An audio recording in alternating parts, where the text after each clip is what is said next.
만나면 좋은 친구 MBC. 시청자 여러분 안녕하십니까? 우리 지역의 현안을 짚어보고 다양한 의견을 나눠보는 여기 주강원 정호성입니다.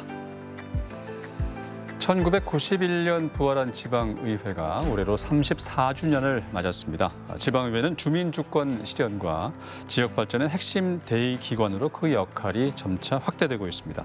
지방의회는 입법기관으로서의 기능 이외에 주민의사를 대표하는 기관으로, 강원특별자치도의회는 강원도의 현안을 풀고 또 화합과 소통으로 도와 도민의 발전을 위해서 힘써오고 있습니다. 어느덧 3년에 접어든 11대 강원특별자치도의회. 오늘 시간엔 현 시점에서 강원도의 최대 현안은 무엇인지 살펴보고요. 발전을 위해서 어떻게 나아가야 할지 다양한 의견 나눠보도록 하겠습니다. 먼저 11대 강원특별자치도의회가 지난 3년간 어떻게 꾸려왔는지 얘기 나눠볼 텐데요.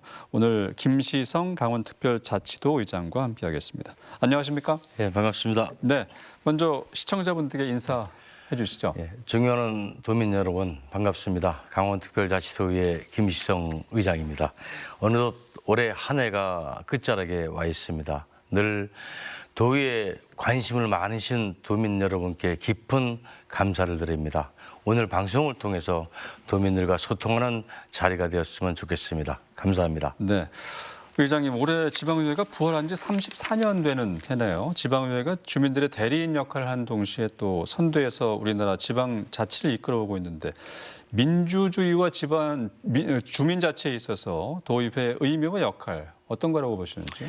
일단 지방자치가 부활한 지 34주년이 됐고요. 예. 감회가 새롭다는 말씀을 드리고, 지방자치의 목적은 도민들의 목소리를 듣고 그 목소리를 도정의 정책을 입안하는 것이거든요. 도의장으로서 책임감이 막중하다고 생각하고요. 지방자치가 단순히 어떤 제도적 이런 변화에 머무르기보다 도민들의 삶의 질에 향상을 가져와야 되고 또 지역 발전을 같이 이루어져야 되거든요. 이런 것들이 상당히 중요하다고 판단이 되고요. 또 이런 34년 동안 이런 반면교사를 삼아서 우리 강원특별자치도가 이제 새롭게 특별자치도로 출범을 했고 또 우리 도정과 도의회가 서로 상생하고 도민들과 소통하면서 더 나은 강원도를 만드는데 저희들이 최선을 노력을 다해야 되고 저희들이 책무라고 생각을 합니다. 네. 11대 후반기 의장에 취임하시면서 소통하는 의원, 실천하는 의정, 그리고 신뢰받는 의회를 말씀하셨는데 지금까지 11대 의정의 면모 어떻다고 보시는지? 제가 일단 후반기 의장에 취임을 하면서요. 딱 두 가지를 강조했습니다. 하나는 의장 1인 중심으로 의회를 운영을 안 하고 상임위 중심으로 의회를 운영하겠다 하나 하고요. 두 번째는 도민의 신뢰도를 좀 높여야 되겠다. 청렴도라든가 또 의원들의 뭐라 그럴까요? 전문 지식을 좀 많이 좀 높여야 되겠다고 생각을 해서 지금 그렇게 추진하고 있고요. 또 왜 이렇게 제가 그렇게 결정을 했냐면은 도민들과 가장 자주 만나는 게 상임위원회입니다. 도민들과 간담회도 하고 또 도민들과 토론을 통해서 생활 밀착형 조례를 자주 만들어야 되거든요. 지금 그렇게 자주 지금 그렇게 하고 있다는 말씀드리고요. 또 신뢰도를 높이기 위해서는 저희들이 각계 전문가들을 초청해서 도의원들 교육도 좀 시키고 그래서 신뢰도 좀 조금 복원하고 있는데 더욱더 노력해야 될 것 같습니다. 알겠습니다. 의장님은 4선 도의원이자 또 11대 후반기 의장 이전에도 9대 전반기 의장 활동하셨지 않습니까? 그동안 강원도의회의 가장 큰 변화를 꼽으라면 어떤 점을 좀 꼽을 수 있을까요? 일단은 지방자치법 개정입니다. 2022년 7월 1일에 지방자치법이 개정이 되는데요. 도의회에 많은 권한과 책임이 부여됐습니다. 크게 두 가지가 이제 바뀌었는데 하나는 인사 독립권 문제하고 하나는 정책 지원관 문제입니다. 인사 독립권 문제는 예전에 지방자치법이 개정이 되기 전에는 도의회 150명 직원들이 인사권이 지사한테 있었습니다. 도의회는 집행부를 견제하고 감시하는 또 대안을 제시하는 기관이거든요. 근데 직원들이 도지사의 인사권이 있기 때문에 아무래도 좀 부담이 돼서 집행부를 제대로 견제 감시를 못했다고 이런 얘기들이 많습니다. 그래서 지금은 의장한테 인사권이 들어와 있기 때문에 이제는 그런 부담을 덜어놨죠. 그래서 집행부 견제 감시하는데 상당히 수월해졌다는 말씀을 드리고요. 또 정책 지원관 제도는 우리 의원들이 모든 면에서 전문가가 될 수는 없습니다. 그래서 예. 부족한 부분을 이 지원관들이 채워주고 있는데 이 지원관들 때문에 외부에서 지금 평가가 의원들의 전문성이 많이 좀 향상이 됐다. 네. 이런 얘기를 많이 하십니다. 이것도 마찬가지로 우리 의원들의 정책 지원관들의 보조를 받아서 전문성이 향상되면은 집행부가 힘들어지겠죠. 네. 그러면 집행부에서 어떤 의사결정을 할 때 어떤 안이 가장 좋은 것인가에 대해서 의회에 한번 생각을 해야 될 겁니다. 그래서 좋은 안들이 의회에 들어오는 것이고 그래서 이런 두 가지 때문이라도 우리 집행부를 견제 감시하는 데 상당히 큰 역할을 하고 있다. 가장 큰 변화가 그 두 가지라고 생각을 그렇군요. 합니다. 인사권 독립으로 견제와 감시에 더 충실하게 됐고 예. 정책 지원관 제도가 도입돼서 의원들의 전문성이 더 향상됐다 이런 또 평가를 내리셨는데 강원의 가장 큰 변화라고 한다면 말씀해 주신 대로 또 강원특별자치법 그리고 특별자치도 출범이 아니겠습니까? 그렇습니다. 특자도 출범 3년을 맞아서 의회 역할은 무엇인지 궁금하고요. 정부가 자치분권을 강화하는 국가균형 성장 전략이죠. 네네. 5급 3특 정책을 적극 추진하겠다고 밝혔는데 도의회 앞으로 향후 대응 방안도 더불어서 말씀해 주시죠. 일단은 특별자치도 출범부터 우리 도의회 그 특별위원회 구성을 해가지고 이제 그 특자도 그 법안을 만들 때 몇 예. 가지 입안을 해서 같이 좀 조율하고 그랬습니다. 지금은 이제 가장 중요한 게 사특인데요. 네. 예를 들어서 농업진흥구역 해제 문제라든가 또 산지 전용 문제라든가 또 군사시설 보유구역 구제 개선이라든가 또 이제 그 환경 영향 평가를 강원도에 이제 완전히 이전이 됐습니다. 이런 것들이 만들어졌을 때 지방의회하고 협의를 하게 돼 있습니다. 예. 그러니까 저희들이 지방의회에서 조례라든가 이런 예산들을 저희들이 이제 다 만들어서 완벽하게 구비가 됐고요. 가장 중요한 게 3차 개정안입니다. 3차 개정안은 우리 도민들의 안도 많이 좀 반영이 됐고 예. 또 그 우리 강원특별자치도가 추구하는 미래 첨단 산업도 여기에 기반이 상당히 중요하거든요. 그래서 이게 가장 중요한데 또 정부에서 5국 3특 이제 이것을 준비하고 있잖아요. 네. 우리 강원특별법 3차 개정하고 같이 조화롭게 출발하면은 저는 시너지 효과 더 생길 거라고 보고요. 예. 의회 역할은 간단합니다. 이런 특례들이 40개 특례들이 3차 개정할 때 통과되면은 그 특례들을 우리 의회에서 조례라든가 이런 것들을 뒷받침해주는 역할을 해야 되거든요. 통과되면은 의회에서 최선의 열심히 하겠다는 말씀드립니다. 알겠습니다. 도민 중심의 지방자치를 실현하고 또 민주적이고 효율적으로 도정 정책의 기반을 마련하는 곳이 바로 강원특별자치도 의회인 것 같은데요. 그간 뭐 다방면으로 민생 현안 해결하고 도민 의사를 대변하기 위해서 노력해 오신 점 아마 도민분들이 충분히 노고를 알고 계실 거라 생각됩니다. 그런데 이 국민권익위원회가 실시하는 공공기관 청렴도 평가에서 좀 아쉬운 성적을 받았네요. 2024년에 5등급, 2023년에 4등급의 결과가 나왔는데 의장님이 후반기 취임하시면서 주요 목표를 강원특별자치도의회의 청렴도 회복을 통한 도민의 신뢰 회복으로 삼고 의회 전반에 걸쳐서 청렴 분위기 확산을 위한 토대를 마련하겠다 이렇게 또 밝히시기도 했잖아요. 그동안 어떤 변화를 꾀했는지 향후 노력한 만큼의 결과를 기대할 수 있을지요. 일단 청렴도가 좀 낮은 부분에 대해서는 도민들께 정말 죄송하다는 말씀 드립니다. 예. 제가 후반기 의장에 취임하고 첫 번째 강조한 게 청렴도를 좀 높여야 되겠다. 네. 그래서 저희들이 4급 이상 공직자를 비롯한 우리 의원들이 청렴 결의대회도 하고 또 청렴 사역소도 다 만들었습니다. 예. 또 각계 그 중요한 기관들의 그 전문 강사들을 좀 모셔가지고 교육도 많이 시켰고요. 다행히 이제 취임하기 전에는 5등급이었는데 이제 한 단계 올라갔죠. 네. 그러나 도민 눈높이에 맞지 않을 겁니다. 저희들이 더 노력해서 최소한의 내년에는 상등급으로 좀 상향할 수 있도록 정말 더욱더 노력을 하겠다는 말씀을 드리겠습니다. 알겠습니다. 2025년 첫 회기에서 강원특별법 3차 개정안 통과 또 미래산업 글로벌 도시를 만들기 위한 첨단 전략산업 육성과 교통망 확충 등 사회 기반 시설 실현에 모든 역량을 집중하겠다고도 선언했는데 그동안의 성과가 어느 정도나 있었을까요? 좀 아쉽습니다. 사실 올해 초에 이게 통과가 됐어야 되는데 네. 전국 상황 때문에 지금 통과가 안 됐고요. 지금 이제 행안위 개시조정 소위에 올라가 있는데 네. 저는 내년 상반기에 반드시 통과된다고 생각을 합니다. 이게 40개 특례인데요. 우리 중요한 것이 조금 전에도 말씀드렸지만 우리 강원도를 미래 첨단 산업도로 바꾸는데 예. 여기에 아주 큰 역할을 할 겁니다. 반드시 내년도에 통과시켜야 되겠다 말씀을 드리고요. 또 SOC 분야는 우리 강원도가 작년에 괄목하는 성과를 냈다고 생각을 합니다. 가장 중요한 것이 영월 삼척간 동해 고속도로입니다. 이게 6조 원이 넘게 들어가는데요. 아마 강원도 사상 가장 큰 규모의 예산일 겁니다. 네. 여기 예탈 통과가 됐고요. 또 이제 부산에서 삼척까지 철도가 개통이 됐지 않습니까? 네. 근데 삼척에서 강릉까지 여기 60km로 갑니다. 이건 아직 예타가 통과 안 됐음에도 불구하고 내연 국비 예산이 한 10억 정도가 설계비가 반영이 됐습니다. 또 용문하고 우리 홍정간 철도 광역철도도 예타가 아직 통과 안 됐는데 네. 이거는 아마 올해 안으로 예타 결과가 나올 겁니다. 이것도 예산이 국비가 확정이 돼서 이 두 가지 사항도 저는 예타가 통과될 것이라고 봅니다. 아마 네. 그래서 SOC 사업 문제만큼은 올해 정말 괄목하라는 성과를 거뒀다고 생각을 합니다. 알겠습니다.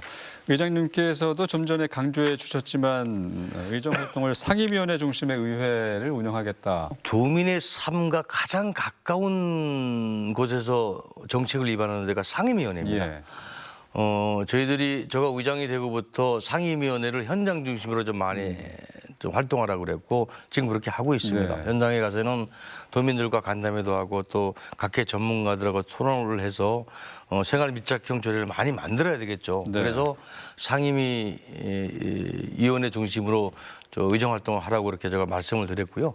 또 저희들이 가장 중요한 것이 이제 예산 문제인데요. 네. 상임위 활동하려면 예산이 좀 많이 들어갑니다. 그러니까 다른 데 좀 전략해서 상임위 활동하는데 예산 배정을 많이 했고요. 또 이제 자율성도 많이 확보를 했습니다. 예전에는 의장이 혼자 이렇게 결정하던 것을 이제 상임위원장들과 협의해서 결정을 하고 예. 앞으로 이런 기조는 제가 지속적으로 할 생각을 가지고 있습니다. 네. 상임위원장 모두 국민의힘 소속 의원들이고 균형 견제 역할에 좀 우려가 있습니다. 이 부분에 대해서 어떻게 조율해 오셨고 어떻게 예. 조율해 나가실 생각이신지요? 이제 도민들의 우려 충분히 일리가 있다고 생각하고요. 저도 네. 그게 가장 걱정인데 다만 이제 지방자치법상 우리 국민의힘이 의원수가 많다 보니까 이렇게 배정할 수밖에 없는 상황이고요. 예. 다만 이제 협치 차원에서 의장단이 의장, 부의장 둘하고 운영위원장입니다. 네. 그래서 부의장 한 몫을 민주당에 배려를 했고요. 또 가장 중요한 게 예산결산위원장 밑에 부위원장입니다. 부위원장도 민주당 몫으로 저희들이 이제 배정을 했습니다. 그래서 여야 협치 문제는 도민들께서 걱정하는 것처럼 이제 잘 되고 있다는 말씀을 드리고요. 다만 네. 이제 집행부 견제 감시를 어떻게 하느냐 이게 가장 중요하거든요. 나름대로 같은 당 소속 지사라도 우리 도의에서는 집행부 견제 감시하는데 소람이 없도록 네. 최선을 다하고 있습니다. 알겠습니다. 말씀해 주신 대로 도민이 바라는 정치, 여야 갈등보다 소통과 타협을 바탕으로 한 협치가 아닐까 싶습니다. 의장님은 11대 도의회에서 유일한 사선도 의원이시기도 하고 지역구에 귀를 기울이는 의원이자 의원을 대표하는 의장이신데 두 가지 역할 병행하는데 어려움이 좀 없으신가요? 많이 힘듭니다. 먼저 저를 사선으로 만들어준 속초 시민들께 깊은 감사의 말씀을 드리고요. 네. 이게 지역구에 좀 자주 가야 되는데 의장은 매일 도에 출근을 해야 되고 또 각종 행사도 다녀야 되기 때문에 지역구를 자주 못 갑니다. 네. 그런데 우리 지역 주민들 가까이 내려가면 이런 얘기를 합니다. 지역에 신경 쓰지 말고 도의장 역할 잘하라고 이렇게 격려도 해주시는데 정말 힘듭니다. 그러나 도의장은 도민 전체를 봐야 되겠죠. 네. 전체를 보면서 우리 상임위원회 또 하고 의원들 같이 잘 도의회를 끌고 가겠다는 말씀을 드리겠습니다. 알겠습니다. 의장님께서 도민의 삶을 가장 먼저 마주하고 직접 듣는 것이 의회의 본질적인 역할이다 이러면서 현장 방문을 강조해 오고 계시잖아요. 강원의 현과제, 폐광지와 접경 지역에선 도민들 어떤 목소리 좀 청취하셨을까요? 진짜 그 지역에 가면 심각합니다. 이분들이 이런 말씀을 하세요.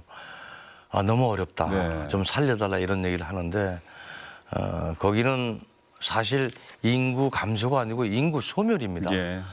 그래서 저희들이 전통시장 장보기 행사를 의회에서 합니다. 이제 의회 전체 직원들 데리고 그래서 맨 먼저 간 게 태백 장성을 갔습니다. 예. 그런데 그 예전에 그 장성이 한 인구가 한 3만 명 됐다고 그래요. 근데 지금은 한 10분의 1로 한 3천 명밖에 안 네. 됐다고 그래요. 그러니까 상가가 거의 90%가 폐업이 됐고 한 10%가 있는데 저희들이 가도 그렇게 반갑게 맞아주지 않았어요. 네. 그만큼 어렵다는 얘기죠. 그래서 너무 안타깝고요. 또 이 적경 지역도 마찬가지입니다. 올해 양구하고 철원에 이제 전통시장 장보기를 갔는데 거기도 마찬가지입니다. 네. 매일 평화특구 뭐 평화지대 해가지고 도와주겠다 말만 하고 네. 도와주지 않는다고 하소연을 합니다. 우리 중앙정부라든가 우리 강원도에서 양쪽 기관은 좀 더 지원을 해야 되겠다는 생각을 가지고 있습니다. 네. 특별위원회를 통한 다양한 의견 개진과 또 지원 방안이 좀 마련됐으면 좋겠네요. 네네. 그 외 강원도 전반의 이 도민들 의견을 어떻게 정책에 반영하셨는지 이 자리를 빌어서 좀 말씀해 주시겠어요? 일단은 저희들이 조례 입법평가위원회가 있습니다. 그래서 예. 올해 그건 이제 전문가들이 구성된 거죠. 근데 74건을 이제 생활 밀착형 조례들을 74건을 발굴해서 네. 이제 거기다 넘겨서 만들었고요. 또 조례가 적어서 저희들이 올해 현재까지 10월 말까지 276건의 조례를 만들었습니다. 네. 그래서 이런 조례들은 이렇게 많아진 이유가 현장 중심으로 간담회를 많이 통해서 만드는 거거든요. 네. 그래서 이런 것들 좀 부족한 부분들을 앞으로 더 채우겠다는 말씀을 드리겠습니다. 입법 실적이 의정활동 성적표기도 한데 강원도 의원 1인당 조례 발의 건수가 전국에서 좀 가장 적다 이런 아쉬운 통계가 있는데요. 지역 실정에 맞는 내실 있는 조례가 많이 나왔으면 하는데 여기에 대한 의견 어떠신지요? 요거는요. 조례가 많다 그래서 좋다고 저는 생각을 안 합니다. 왜냐하면 조례를 많게 하기 위해서 일부 개정 조례안들이 많습니다. 예. 문구만 조정하고. 저는 조례 만들 때 반드시 제가 강조하는 게 비용 축에서가 들어가야 된다고 생각합니다. 비용 축에서가 들어가야 그것을 가지고 예산 편성을 해서 도민들의 삶의 질이 향상이 되거든요. 네. 근데 이런 비용 축에서가 없는 조례 만드는 거는 저는 많이 반대하고 있는 시점입니다. 그래서 이 조례 숫자가 적은 데가 재정 자립도가 낮은 도가 상당히 적습니다. 예. 왜냐하면 조례를 만들면은 비용을 만들어서 예산을 수반해야 되니까 그렇죠. 어려운 게 많거든요. 그래서 이것은 좀 도민들께서 좀 이해를 좀 해주시고요. 네. 서울이나 경기 같은 데는 예산이 많다 보니까 조례가 많은데 뭐 전라도나 우리 강원도 같은 데는 좀 이런 예산 문제 때문에 네. 저희들이 조례를 만들고 싶어도 못 만드는 게 상당히 많다는 말씀을 한번 드리겠습니다. 네, 알겠습니다. 오늘 의장님 모시고 제11대 강원특별자치도의회가 추진한 정책들 또 추구하는 가치, 목표에 대해서 들어봤습니다. 남은 임기 동안 중점 두고 추진할 현안 또 역점적인 운영 방향에 대해서도 말씀해 주실까요? 일단 가장 중요한 게 3차 개정안 국회 통과죠. 예. 저희들이 이것은 내년 상반기에 반드시 통과돼야 되겠다는 생각을 갖고 있고요. 의회 나름대로 최소의 역할을 다하겠다는 네. 말씀드리고 또 의회는 도민들의 신뢰가 없으면 의회가 존재의 이유가 없습니다. 네. 그래서 도민들한테 신뢰받을 수 있는 의정 활동을 좀 펼치고 싶고요. 여기에는 청렴도도 좀 향상돼야 예. 되겠고 또 의원들의 전문 이런 것도 좀 높여야 되겠고 그래서 저희들 노력하고 있고요. 또 마지막에는 의회 고위 권한이죠. 또 의무고 네. 그 집행부 견제 감시하는 데도 저희들이 최선을 다하고 여야 협치 문제도 저희들이 잘 하겠다는 말씀을 드리겠습니다. 알겠습니다. 끝으로 시청자 여러분, 도민 여러분께 또 한 말씀 부탁드리죠. 존경하는 도민 여러분, 올해로 지방자치가 34주년이 됐습니다. 우리 지방의회도 34년 동안 많이 발전했다는 말씀을 드리고요. 앞으로도 부족한 부분은 채우고 또 더 혁신하고 더 노력하겠다는 말씀 드립니다. 우리 강원특별자치도의회 우리 도민들께서 많은 관심과 성원을 부탁합니다. 요즘 날씨가 매우 춥습니다. 건강 유의하시고 남은 올 한 해 동안 마무리 잘 하시기를 바랍니다. 감사합니다. 네. 지금까지 김시성 강원특별자치도 의장 모시고 다양한 얘기 나눠봤습니다. 2025년 얼마 남지 않았는데 강원도정 잘 마무리해 주시고요. 내년에도 기대하겠습니다. 오늘 고맙습니다. 감사합니다.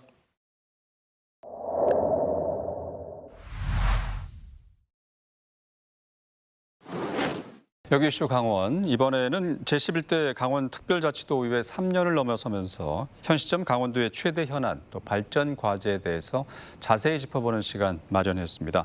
오늘 함께해 주실 두 분 소개해드리겠습니다. 박대현 강원특별자치도의원 자리해 주셨습니다. 안녕하십니까? 안녕하십니까. 화천군의 지역구를 두고 있는 국민의힘 강원특별자치도의원 박대현입니다.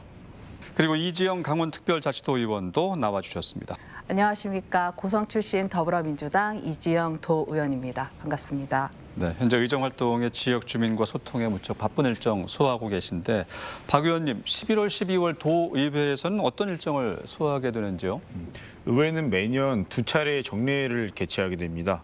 강원도는 6월과 11월 정례회를 개최하고 있고 이번 11월 회기가 그 두 번째 정례회입니다. 네. 두 번 정례회가 중요한 이유는 행정사무감사와 예산심의 등이 있기 때문입니다. 이번에 행정사무감사는 1년 동안의 강원도청과 강원도교육청 그리고 그 직속 산하기관들이 예산의 집행을 잘 해왔고 정책성 효과성이 얼만큼 나왔느냐를 분석하는 계기가 될 것이고 네. 다음은 내년도 예산 심의인데요. 이 예산 심의는 강원도와 도교육청이 내년도에 어떠한 정책을 통해서 예산을 통해서 어떤 혜택을 도민들께 드릴 수가 있는지 타당하게 심의하는 과정이라고 볼 수 있고 12월 달에 예산결산위원회에서 최종 심의가 한 네. 이후에 이제 최종 확정이 돼서 내년도 예산이 편성되게 됩니다. 네, 342회 정례회를 운영 중인데 이 의원님, 이번 정례회가 그러면 중요한 이유라면 네. 어떤 게 있을까요? 앞서 이제 박대현 의원님께서도 많이 설명해 주셨는데요. 행정사무감사 같은 경우에는 의정활동의 꽃이라 불릴 정도로 도의회 역할 중 핵심으로 도정 감시 견제 역할을 수행하게 됩니다. 예. 그래서 도민들의 혈세가 제대로 쓰이고 있는지 그리고 지금 진행되고 있는 사안들에 대해서 제대로 지금 계획대로 수행해 나가고 있는지를 점검하면서 시정 공고를 함으로써 그 행정적인 책임을 묻는 과정을 겪게 되고요. 네. 이어서 정리추경 같은 경우에는 올해 예산 중에서 남은 예산이 얼마나 남아 있는지 그리고 어느 곳에 지금 과다한지 부족한지를 점검함으로써 긴급하게 보완할 부분들에 대해서 예산을 정리하는 과정을 거치게 되고요. 예. 이러한 과정들을 총망라해서 내년도 예산에서는 어떤 부분을 집중해야 될지를 우선 정책에 대해서 결정을 하게 되는데 네. 저 같은 경우에는 지금 그 해양 수산 관리 부분이라던가 농업 부분들에 대해서 지금 기후 변화로 인해서 많은 어려움을 겪었었거든요. 예. 이런 예산 부분에 있어서 우선순위를 두고 한번 그 심의를 할 예정입니다. 네, 본 예산 심의까지 올해 다 이루어지게 네. 되는데 10월 임시회에서는 또 어떤 의제들이 나왔을지 궁금한데요. 박 의원님 먼저 지난 10월 임시회 얘기 좀 해주시죠. 네, 지난 10월에는 각종 안건의 심의와 제3차 도정 질문이 있었습니다. 예. 도정 질문에서는 강원도와 교육청에 대한 행정에 대한 질문을 답변 받음으로써 도민들 대신에 문제를 제기하고 이 문제의 해결점을 찾는 역할을 하고 있고 네. 10월에는 저 또한 도정 질문을 통해서 접경 지역의 현안과 문제, 주거 복지에 대한 문제점을 제기했고 네. 접경 지역의 교통과 주거 환경 등에 대해서 생활 인프라에 대해서 많은 질문을 나눌 수 있었던 시간이었고 저도 도정 질문을 했었는데요. 그 부분에서 언급했던 부분이 접경 지역 군사시설 이전 문제였습니다. 강원도가 특별자치도로 출범하면서 특별한 희생에 대한 보상 차원의 특례 규정들이 많이 마련되어 있었는데 네. 아직까지도 발목 잡고 있는 규제들이 산적해 있습니다. 그래서 일례로 고성군은 그 해안 관광지와 역사적 문화 가치가 있는 청간적 예터에 지금 군부대가 위치해 있는데요. 이로 인해서 지금 주민들의 지역 경제 발전에 발목을 잡고 있는 상황이고요. 그럼으로써 35년간의 주민들의 요구가 있었습니다. 그리고 지금 최근에는 그 군사 환경 변화로 인해서 그 필요성이 높아지고 있는 상황이고요. 네. 그런데 문제는 현행 제도로 그 지자체 부담이 그 과도하다는 것입니다. 그 군사 이전에 대한 그 부담 예산을 적게는 수억 개에서 수천억 그리고 수조 원까지 달하고 있는 상황인데요. 이에서 저는 국비 부담이나 무상 임대 특례 규정을 마련하고 그다음에 그 청간적 예터의 환원과 그다음에 역사적 문화적 보존에 대해서 도 차원의 관심을 촉구하는 시간을 가졌습니다. 그랬군요. 두 분 말씀해 주신 대로 지난 10월 열린 제341회 강원특별자치도의회 임시회 여기에서 이 행정복합타운 건설 사업을 두고 논의가 뜨거웠습니다. 강원행정복합타운은 춘천시 동래면 고은리 일원의 강원도청 신청사, 춘천지법 그리고 지검 등 주요 행정기관, 주거상업, 업무지구를 함께 조성하는 대규모 도시개발 프로젝트죠. 강원도는 내년 상반기에 신청사 공사에 들어가서 오는 2029년 준공을 목표로 하고 있는데요. 도시개발 사업을 놓고 강원개발공사 또 춘천시의 갈등이 점차 확산되고 있는 양상을 보이고 있습니다. 이 의원님께 좀 질문드리죠. 도정 질문에서 김진태 지사와 공방을 좀 벌이셨는데 네. 현 사업에 대해서 어떤 지적을 하셨고 어떤 우려를 좀 표명하셨는지요? 네, 우선 행정복합타운 사업과 도청사 이전 사업은 사업 주체나 규모, 그다음에 사업비, 그다음에 재원 조달 방안 등에서 본질적으로 다른 별개의 사업입니다. 예. 그럼에도 그 일부 정치권에서는 이 행정복합타운 그 반려가 곧 도청사 이전의 반려인 것처럼 호도된 상황이었는데요. 이건 엄연히 그 사업 구분을 혼동한 것이고요. 예. 한편 춘천시는 행정복합타운 사업의 반려 사유를 명확히 밝혔었습니다. 원도심 공동화 대책의 미흡이라던가 재원 조달 계획 미흡, 그다음에 기반시설 검토 미흡, 그리고 환경오염 등에 대해서 우려를 표하면서 도시개발에서 필수적으로 검토돼야 대한 사항들이 충분히 보완되지 않았다는 것이 이제 반려 사유였고요. 예. 여기서 저는 오히려 도민 보호와 안전 그리고 장기적인 도시 계획을 수립하는 데 있어서 합리적인 판단이었다고 보고 있고요. 이런 문제에서도 특히 그 재원 조달 계획 문제에 있어서는 당초 우두동 그 도시개발 사업을 통해서 행정복합타운의 그 조성 비용을 일부 부담을 하려고 했는데 네. 평가원 타당성 검토에서 미흡 판정을 받으면서 사업 차질이 생겼습니다. 그리고 또 그 신청사 교통 역량 평가에서도 그 공공업무시설 기준을 초과한 대규모 시설이라 그 광역 교통대책 수립이 필수였는데요. 그런 것들이 전반적으로 미흡했기 때문에 반려된 것이었는데 네. 이게 약간 정치적으로 좀 호도된 부분에 있어서 안타깝게 생각했고요. 네. 따라서 저는 이걸 도정에서 감정적인 언론 플레이나 정치적 압박을 멈추고 냉정하고 객관적인 자세로 사업을 재검토해야 한다. 그리고 도와 그다음 강원개발공사 그리고 춘천시 간의 실무적 협의체를 구성해서 쟁점 사항을 신속히 해소하고 도민들의 피해를 최소화해야 한다라는 것을 당부했던 것이고요. 네. 사실 그 사업 지연이라든가 갈등 속에서 누가 더 손해 보는가를 굳이 생각해 보면 도민 편에서 포용과 협력으로 문제를 풀어낼 수 있는 도지사의 역할이 굉장히 중요하거든요. 네. 그런데 아직까지도 포용과 협력의 모습이 전혀 안 보여서 여전히 우려스러운 상황입니다. 네. 도지사의 협력과 포용 얘기해 주셨고 춘천시의 반려 사유는 타당하다. 네. 적극적인 보완과 재검토가 필요하다. 이런 의견을 표명하셨는데 그러면 여기에 대해서 박 의원님은 어떤 의견이신데요? 네, 이재 의원님께서 좋은 말씀 주셨는데 반론을 조금 해보겠습니다. 네. 신청사와 행정복합타운은 사업 주체가 별개인 것이지 다른 사업이 아닙니다. 함께 가야지만 두 사업의 의미가 있고 춘천시가 반려에는 이제 행정복합타운은 신청사 건립과 문제가 없다고 하지만 두 사업이 성공적으로 추진이 되어야지만 성공적인 결과물이 나올 것이고요. 주거계획 같은 경우도 애초에 계획이 없었다고 주장하나 2022년도에 발표된 계획안은 최초 구상안으로 도시개발 특성상 주거생활 인프라 정주 여건을 조성하는 것은 필수적입니다. 또한 아파트 행정복합타운 준공 후에는 순차적으로 2035년부터 공급이 될 예정이고 네. 다원지구랑 학곡지구랑 비교해 보면은 큰 수치가 절대 아닙니다. 그리고 춘천시는 스스로가 2030년 도시개발 기본계획에 2030년까지 42만 명의 인구를 늘리겠다는 발표도 했습니다. 네. 과거에 춘천시가 과거에 나와 싸우는 것처럼 저는 보여지고요. 춘천시의 반려 조치에 대해서 제가 말씀드리겠습니다. 원도심 공동화 현상은 강원도가 만든 게 아닙니다. 춘천시가 만들었습니다. 그게 무슨 말이냐면은 외곽 지역에 아파트 개발 허가를 내주고 그럼 아파트가 들어서면은 상가들이 들어서고 상가가 들어서면은 음식점이나 다양한 문화 공간이 생기기 때문에 자연적으로 인구들이 이동할 수밖에 없는 상황이고요. 그리고 기초 기반 시설을 말씀하시는데 지금 이 지역 소멸을 대응하고 있는 시군 같은 경우는 기업이 온다 그러면은 기초 기반 시설을 다 해주려고 그러고 군유지도 무상으로 임대해 주려고 하는 경우가 많습니다. 네. 그리고 상하수도 같은 경우는 춘천시가 한강수계 기금을 활용해가지고 기반시설을 만들 수가 있습니다.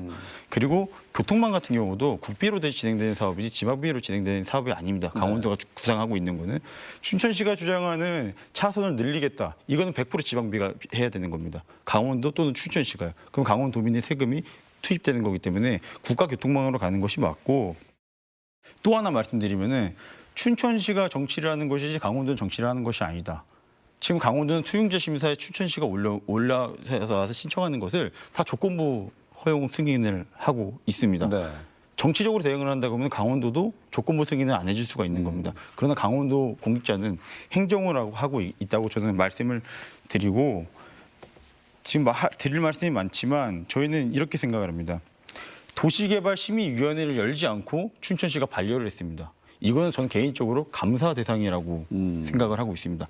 도시심의위원회를 개최해서 거기서 나오는 의견을 가지고 반려를 했어야 되지만 그 의견 심의 자체가 없었습니다.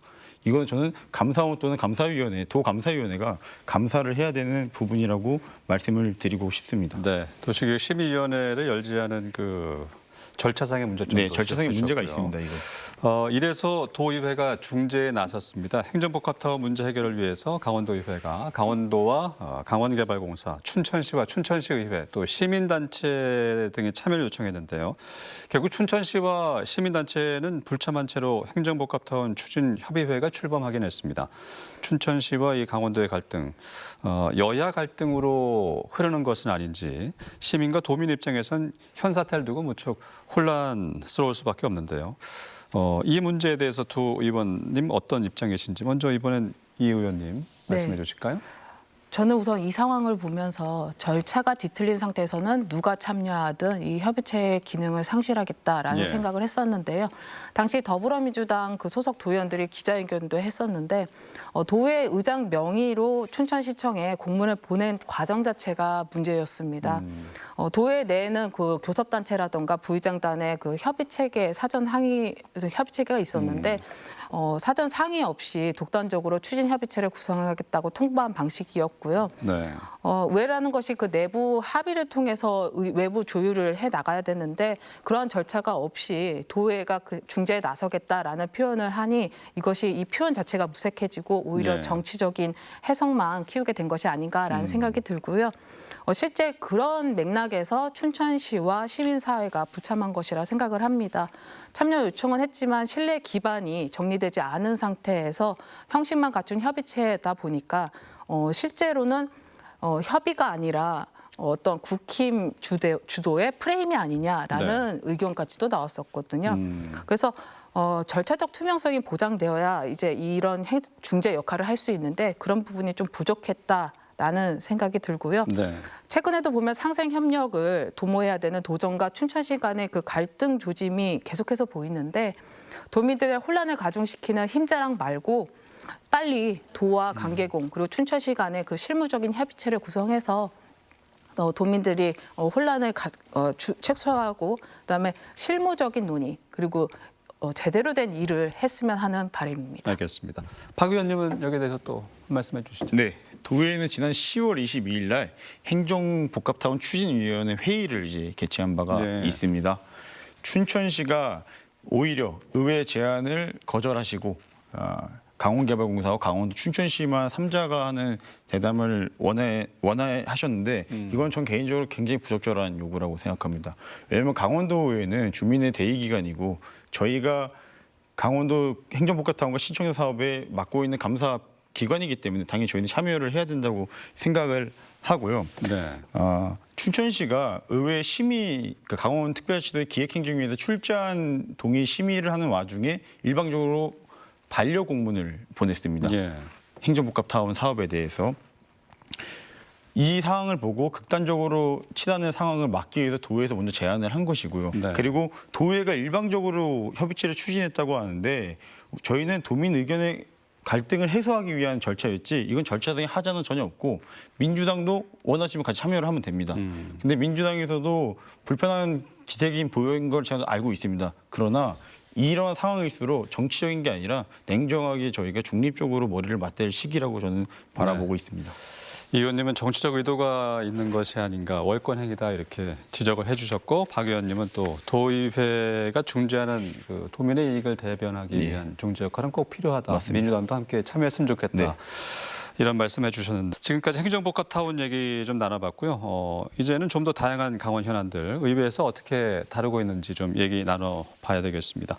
이번 11대 의회 후반기에 석회석 광산 지역 지속 가능 발전 그리고 미래 모빌리티 혁신 등의 특별위원회가 출범했습니다.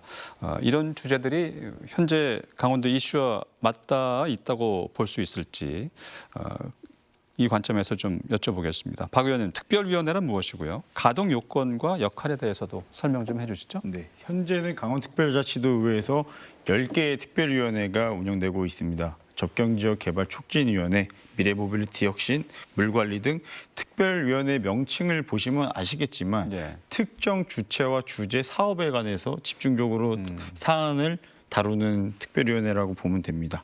평소에는 상임위원회라고 하는 포괄적인 업무를 보지만 특별위원회는 방금 말씀드렸다시피 가장 중요한 현안에 대해서 집중적으로 다룰 수 있는 장점이 있고요. 그래서 특별위원회는 복잡하거나 다양하게 있던 거를 한눈에 좁혀가지고 바라볼 수 있기 때문에 도민들께 아마 좋은 그 사안 해결에 다가갈 수 있는 그런 맞춤형 창구 역할을 하는 위원회라고 보시면 됩니다. 알겠습니다. 이번에 접경지역 개발 촉진 지원 특위 위원장을 맡고 계시네요. 군사 규제 개선부터 각종 개발 사업의 관련 지역구 의원들의 관심도 상당히 뜨거울 것 같은데 특위에선 어떤 내용을 좀 강조하고 있고 논의된 내용도 좀 이 시간을 통해서 밝혀주시죠. 저희 도내 접경 지역은 군사, 환경, 산림 다양한 규제에 묶여 있습니다. 그러다 보니까 개발이 제한이 되기 때문에 저희 접경 지역권이 노후주택 비율이 30%가 이미 넘어갔습니다. 그래서 공공임대주택의 필요성과 그리고 지금 군납에 대해서 수의계약이 제한이 되고 있는 상황이 있기 때문에 농식품부 사업으로 먹거리 통합센터라는 곳을 통해서 사단에 직접 납품할 수 있는 특별법에 할 수 있다는 조건으로 담아져 있습니다. 접경 지역이 지금 현재 어려운 상황에 직면하게 된 것은 지난 문재인 정부 때 국방개혁 2.0으로 사단이 해체되면서 접경 지역 주민들의 그런 상인들이라든가 많은 경제적 어려움을 얻고 있습니다. 그렇기 때문에 접경 특위에서는 이 어려움을 해결할 수 있는 방법과 방금 말씀드렸다시피 고성도 포함입니다. 군납에 대한 문제를 어떻게 해결할 것인가. 먹거리 통합센터를 통해서 납품을 해야 되는데 아직 국방부와 육군본부에 어떤 입장이 없는 것으로 알고 있습니다. 그렇기 때문에 이 문제를 해결하기 위해서 굉장히 많은 심도 있는 논의와 토론을 진행하고 있습니다. 이번엔 이 의원님께 좀 여쭤보겠습니다. 고질적인 물 부족 해소를 위한 물관리 특별위원회가 본격 활동에 들어갔고 의원님이 물관리 특별위원 또 맡고 계시네요. 강릉 지역 얘기 안 할 수가 없는데 최악의 가뭄 사태 겪었죠.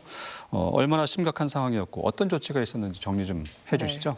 올해 강릉 같은 경우에는 역대 최악의 가뭄이라는 초유의 상황을 겪었었는데요. 평상시에 그 강릉 시민의 18만여 명의 그 생명선인 오봉저수지 저수율이 평년에는 80에서 90%대에서 지난 8월에는 11.5%까지 추락하면서 제한급수와 국가 재난사태 선포까지 이르게 된 상황이었습니다. 당시에 그 관광 성수기와 겹쳐서 사용량은 급증했지만 그 강수량은 평년 대비 절반에 못 미치는 수준이었기 때문에 더욱더 힘든 상황이었는데요. 강릉시와 도 차원에서는 긴급 급수차를 지원하고 절수 그 캠페인을 벌이기도 했었고요. 농업용수 우선 공급 등의 초비상체제에 들어갔으며 국가 차원에서도 소방장비 및 물류 지원까지 동원해서 큰 피해를 막아서 총력을 다했던 상황이었습니다. 사후 대책과 계획이 중요할 텐데 강릉 시민들이 유례 없이 정말 큰 가뭄으로 고통을 겪었잖아요. 이 물 부족 리스크 해소를 위해서 정부와 시민단체가 움직이고 있는데 의회 요구사항 또 향후 특위 차원에서는 어떤 노력이 이루어질까요? 이번 특위가 구성되었던 이유도 이제 도의회 차원에서 중장기적인 대책이 필요하다라는 인식하에서 구성이 되었는데요. 우선 장기적으로는 다양한 수원 확보와 그다음에 용수 분산 공급 체계 정비 그리고 최근에 그 KTX 등의 각종 SOC 개발에서 발생하는 지하 유출수 등의 깨끗한 미활용 수자원을 활용해서 생활 그 농업 용수로 적극 전환하는 방안을 모색해야 한다라는 의견이 나왔었고요. 이와 함께 타 지역 간의 그 갈등 조정이라든가 상시적 그 가뭄 위기 정보를 공유한다든가 재해기금 조기 투입 등의 제도 개선을 정부와 함께 논의해야 한다는 요구가 있었고요. 이를 바탕으로 오는 11월 18일 1차 물관리 포럼이 강릉에서 개최됩니다. 예. 각계 전문가들을 비롯해서 시민사회가 참여하여서 보다 전문적이고 종합적인 실질적인 그 물관리 대책을 마련하는데 첫 걸음이 될 것이라고 기대합니다. 네. 이 물관리 대책을 위해서 재기금을 먼저 쓰면 안 될까라는 질의가 나왔던데요. 네, 지금 당장 이제 그 용수 확보로 인해서 그 용역 같은 부분들이 이제 저 단계가 들어가져야 되는데 네. 지금 예산 확보를 못해서 지금 추진이 안 되고 있었던 상황이었거든요. 네. 그렇기 때문에 이렇게 시급을 다투는 상황에 있어서는 기금 활용이 적극적으로 돼야 되지 않나라는 얘기가 나왔었습니다. 예, 당초 예산에 의존하지 말고 예. 재기금을 먼저 끌어다 쓰는 편이 예. 훨씬 더 그 대책 시기를 앞당길 수 있지 않을까. 네, 그리고 알펜시아 매각과 레고랜드 진상조사 특위도 1차 회의를 마쳤는데 박 의원님 어떤 특위인지 설명 좀 해주실까요? 올해 9월에 구성을 마쳤습니다. 이 문제는 책임자인 전임 최문순 지사님의 천재 관련된 혐의로 기소되어 재판을 받고 있습니다. 예. 재판과는 별개로 관련된 내용을 주어진 의회의 권한 하에서 면밀하게 도민에게 소상히 알리는 것이 중요한 과제라고 생각합니다. 예. 이 특위의 중요성은 이런 겁니다. 알펜시가 매각이 되고 났기 때문에 지금 도내 어떤 과에서 이 담당을 맡고 있지 않습니다. 그렇기 때문에 저희 11대 의회가 들어오기 전에 일어난 일이기 때문에 11대 의회에서 기소가 된 상황에서 면밀히 소상히 파악해서 도민들에게 알려줄 의무가 있다. 그리고 재판과는 다르게 정책에 대한 효과성을 재판에서 다뤄주지 않습니다. 네. 그래서 이러한 사례가 앞으로 발생하지 않고 도민 여러분들께서 꾸준한 관심을 보여주시길 바람에 있어서 이런 특위가 활동되고 있다고 보면 네. 되겠습니다. 지난 회의에서는 위원장 선임하고 위원회 의석 배정만 마쳤는데 활동 기간이 내년 6월까지네요. 네. 목표한 바를 이 기간 동안에 마칠 수 있는지 도민으로서 좀 궁금증이 생기는데 어떻다고 보십니까? 내년 6월까지 운영이 된다고 하면은 어렵다고도 볼 수도 있는 분들이 많다고 생각합니다. 예. 그러나 이 문제는 당장 1심이 시작됐고 나중에 대법원까지 간다고 가정을 했을 때는 짧은 기간이 아닙니다. 그렇기 때문에 12대, 13대 의회에서 이 바톤을 받아서 이러한 문제를 소상히 밝힐 수 있는 의무가 있다고 생각을 하고 예. 방금 전에 말씀드린 것처럼 정책성 효과성을 우리는 알릴 의무가 있고 이 부분은 절대 재판과 상충되지 않고 우리 도의회 입법 권한 내에서 행위하는 행사이기 때문에 네. 이건 충분히 필요한 사안이라고 생각합니다. 알겠습니다. 여기에 대해서 더불어민주당 의원들은 특위 구성에서부터 의문을 표하기도 했는데 의원님 의견 어떠신지요? 그동안 도의회에 들어와서 알펜시아 문제든 레고랜드 문제든 여러 차례 논의가 있었고 예. 전반기에는 재정 효율화 특별위원회가 구성돼서 운영이 됐었습니다. 네. 동일한 주제로. 그럼에도 불구하고 또다시 이 그 조사 구조를 반복해서 하는 거에 있어서는 효율성에 의구심이 들고요. 또 하나 중요한 부분은 직무 범위에 민형사상 조치까지 포함된다는 점인데요. 네. 재판 중인 사안을 두고 의회가 먼저 결론을 정해놓고 접근하는 것이 굉장히 위험한 그 사실상 판단 선고처럼 보여질 수 있고요. 그럼 그 법 절차가 뭐가 되냐, 그리고 또 당사자들의 그 정당한 소명권을 어떻게 보장하느냐 이런 문제가 생깁니다. 그리고 궁극적으로는 국민들에게 어떤 실익을 드릴 수 있느냐라는 의문이 들고요. 그래서 그 민주당 의원들이 문제 제기를 한 것은 특위 자체를 반대하기보다는 동일한 내용의 반복, 예. 그리고 그 법적 판단보다는 앞선 그 정치적 결론, 그다음에 도민 실익의 불분명에 대해서 우려를 표했기 때문에 의문을 제기한 것이고 정책적인 검증을 이런 절차가 다 해소되어야 이루어질 수 있다고 생각을 합니다. 네, 일명 알펜시아 레고랜드 특위를 알레 특위라고 하죠. 두 분 말씀으로 미뤄봐도 도민의 알 권리 충족이냐 또 정쟁적 접근이냐 이 특위에 대한 의견이 나뉘는 것 같습니다. 도민을 위한 특위 방향, 의회 바람직한 역할에 대해서 어떻게 생각하시는지 이번엔 박 의원님 말씀해 주실까요? 네. 이 알펜시아 레고랜드 특위는 결국은 이런 겁니다. 기소가 되었다는 것은 구체적인 증거가 제시되었기 때문에 기소가 되었다고 판단이 됩니다. 예. 그리고 이러한 절차, 특위에서 밝혀내지 않았던 이런 절차 때문에 저는 그동안에 도민들의 알 권리를 잊어버리게 만들었다. 그래서 이러한 사태가 계속 지방자치단체장이 사업을 벌이고 있는 겁니다. 용인 사례를 들면은 용인의 경전철 사업 같은 경우는 시민단체가 끝까지 소송을 해서 승소를 이끌어냈습니다. 예. 문제점을 밝혀냈고 이것 또한 알펜시아 레고랜드 특위 또한 투명성과 책임성을 부여하는 이런 도민의 사업을 이런 식으로 의문만 남기게 만들게 끝나게 된다고 하면은 이것은 정쟁이 아닙니다. 레고랜드 지금도 강원도에 많은 혈세가 투입이 되고 있습니다. 과연 이 절차를 누가 이렇게 만들었나? 네. 이거를 잊지 않고 우리는 기억할 필요가 있다고 생각합니다. 알겠습니다. 이 의원님 네. 여기에 대해서 한 말씀 해주시죠. 가장 중요한 기준은 도민들에게 어떤 실익을 드리는가인데요. 특위가 만들어졌다고 해서 무조건 알 권리가 충족되는 건 아니라고 생각합니다.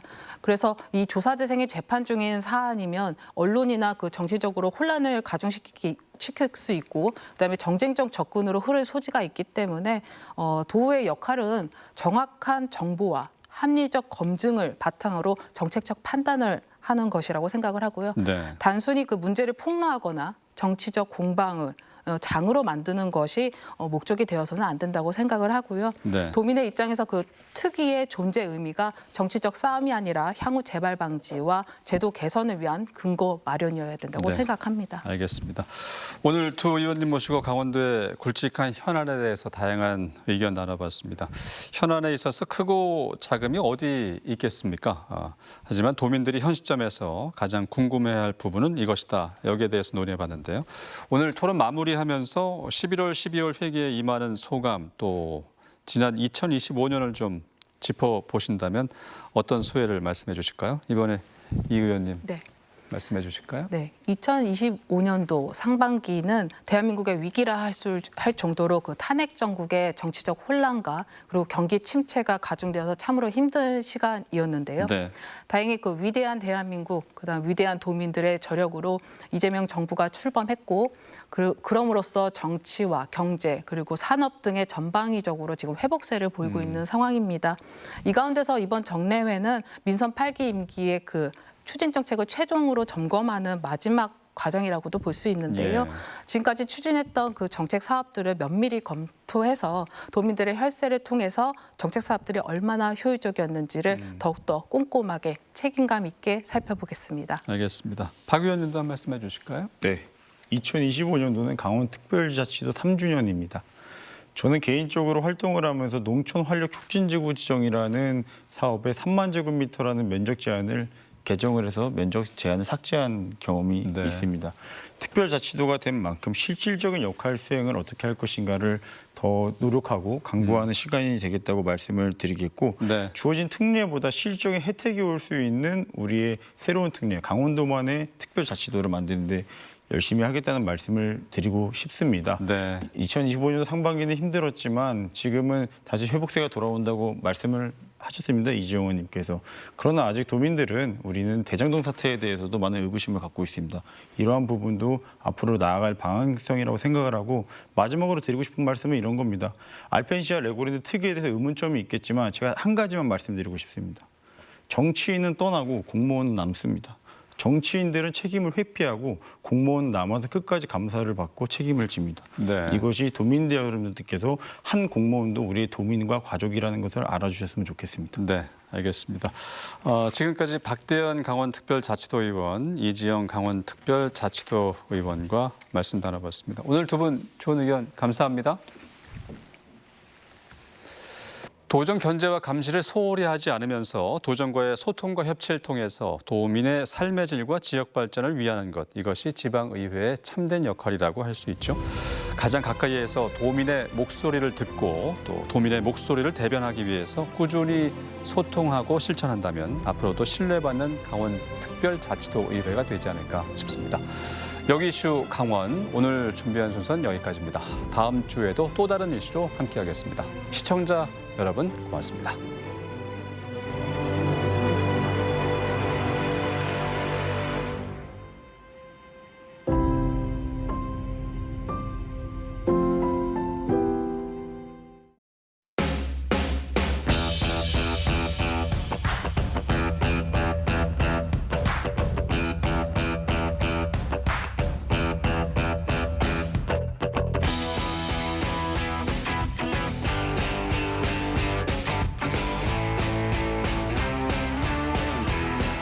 만나면 좋은 친구 MBC